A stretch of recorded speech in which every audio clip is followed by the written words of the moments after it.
విజయవాడలో బుడమేరు వరదలో మునిగిపోయిన సింగ్నగర్ ప్రజలకు ప్రభుత్వం అన్ని విధాలుగా సాయం అందిస్తోంది. దేవాదాయ శాఖ తరపున ప్రజలకు ఆహార ప్యాకెట్లలో ప్రజలకు అందిస్తున్నారు. బోట్లలో ఆహారాన్ని ముంపు ప్రాంతాలకు తరలిస్తున్నారు. వరద సహాయం ప్రజలకు అందేలా పూర్తిగా ఏర్పాట్లు చేస్తున్నారు. ప్రభుత్వం మంచినీరు, ఆహార పదార్థాలు ఎప్పటికప్పుడు అందిస్తోందన్నారు మంత్రి ఆనం రామనారాయణ రెడ్డి.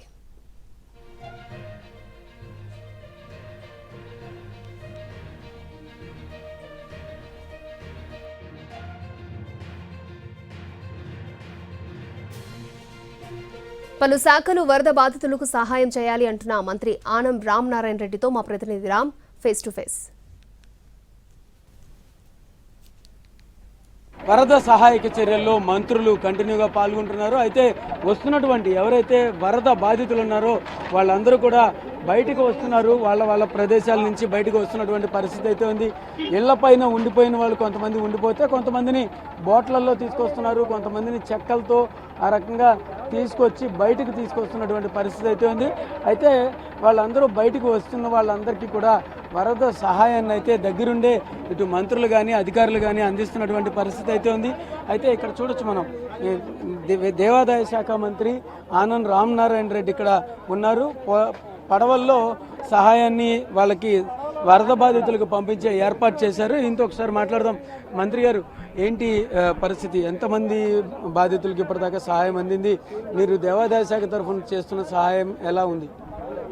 కానీ పరిస్థితి మాత్రం చాలా దారుణమైన పరిస్థితులండి. దీనిలో ఈ విపత్తుని ఎదుర్కోవడంలోనే ప్రతి ఒక్కరూ నిమగ్నం అవ్వాలే తప్ప ఎవరు చేస్తున్నారు ఎవరు అనేటువంటిది కాదు. దేవాదాయ శాఖ కూడా పూర్తిగా ముఖ్యమంత్రి గారి ఆదేశాల మేరకు ఈ ఫుడ్ ప్యాకెట్ సప్లై చేయడానికి ఉదయం నుంచి ఏ ప్రాంతాలకు అవసరమో అక్కడికంతా పంపిస్తూ ఉన్నాం. ఇక్కడికి కూడా తీసుకొచ్చాం. ముందుకు సాగేటువంటి అవకాశం లేదు కాబట్టి బోట్లు ఇక్కడికే తీసుకొచ్చి ఆహార పొట్లాలను వాళ్ళకి ఇవ్వడం జరుగుతుంది. కానీ ఇది ఒక విపత్తు. ఈ విపత్తులో ఇంతమంది బాధితులు ఉన్నారు. దీనికి సంబంధించి ప్రభుత్వం తరఫున ఎలాంటి చర్యలు ఉండబోతాయి? అంటే ఇంకా పూర్తిగా చూస్తే కనుక నీళ్ళు ఇంకా వెళ్ళలేదు. చాలా దారుణమైన పరిస్థితులు ఉన్నాయి ఇక్కడ. అంటే చాలా మంది కూడా లోపలికి ఇంకా బోట్లు రాలేదు, ఆహారం అందట్లేదు అని కూడా చెప్తున్నారు. దానికి కూడా ఏమైనా ఏర్పాట్లు చేస్తున్నారు? అన్నీ జరుగుతున్నాయండి. బోట్లు వస్తున్నాయి, కొన్ని బోట్లు బయట ఉన్నాయి. చూడండి, ఐఏఎస్ అధికారులు, ఎగ్జిక్యూటివ్ ఆఫీసర్లు అందరూ కూడా ఇవాళ ఆహార పొట్లాలు అందించడంలోనే నిమగ్నమై ఉన్నాం. విపత్తు అనేది చాలా తీవ్రంగా ఉంది. గతంలో ఎప్పుడు చూడనంత నీరు ఇక్కడ ఉంది. ఇంకా వెనక్కి బోట్లు రాలేదని కూడా కంప్లైంట్లు ఉన్నాయి.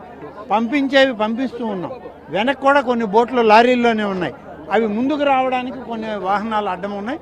సరిచేసి ముందుకు తీసుకొచ్చి పంపే ప్రయత్నం చేస్తున్నాం. సార్, చాలా చోట్ల లోపల నుంచే కొంతమంది మెసేజ్లే పెడుతున్నారు. లోపల మంచినీళ్ళు అందట్లేదు, మంచినీళ్ళు లేవు అని చెప్తున్నారు. ఆహారంతో పాటు మంచినీళ్ళకి సంబంధించి ఎలాంటి ఏర్పాట్లు? వాళ్ళు పెట్టే మెసేజ్లు తప్పని ఎవరు అనట్లేదు. వాళ్ళు ఉన్న పరిస్థితులు చెప్తున్నారు. మనం ఇక్కడి నుంచి ఫుడ్ ప్యాకెట్స్ కానీ మంచినీళ్ళ ప్యాకెట్లు కానీ ఎన్ని పంపగలిగినా అన్నిట్లో పంపిస్తున్నాం, అన్ని చేస్తున్నాం. కొన్ని లక్షల పూర్తి స్థాయిలో పనిచేస్తుంది. ప్రభుత్వం పూర్తి స్థాయిలో పనిచేస్తోంది. అన్ని లక్షల ఆహార ప్యాకెట్లు అలాగే నీళ్లు కూడా పంపిస్తున్నాము. అంత మెసేజ్లు వచ్చినా మాకు అందిన మొత్తం సమాచారం వరకు అందరికీ సహాయం అయితే అందుతోంది అని చెప్పేసి ప్రభుత్వ అయితే దేవాదాయ శాఖ మంత్రి ఆనం రామనారాయణ రెడ్డి